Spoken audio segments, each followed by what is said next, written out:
सावन के बदरिया छाइल हो,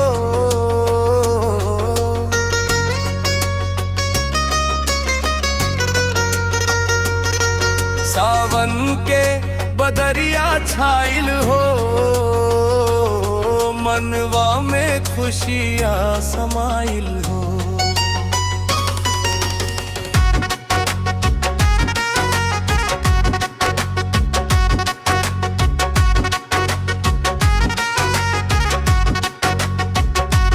टप टप बरसे बूंदवा प्यार के, झूमे दिलवा आज बहार में। हरियर हरियर भइल अंगनवा, महके लागल सगरे बगियनवा।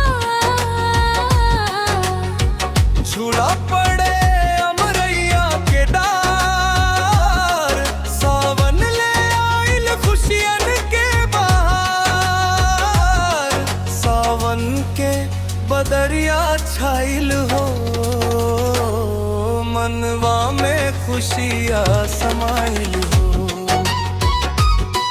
सावन के बदरिया छाइल हो, मनवा में खुशियाँ समाइल हो।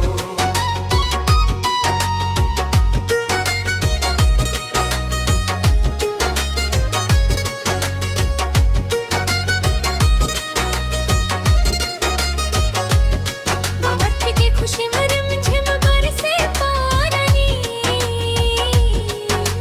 याद आवे बचपन की कहानी। माटी की खुशबू मनवा हर्षाए, सावन को मौसम दिलवा बहकाए। कजरी के धुन गूंजे गाँव में, हर खुशी बसल बा सावन के छाँव में। नाचे मोरवा बोले कोयलिया, सावन बनले आज प्याम के गलिया। सावन के बदरिया छाइल हो, मनवा में खुशियाँ समाइल हो।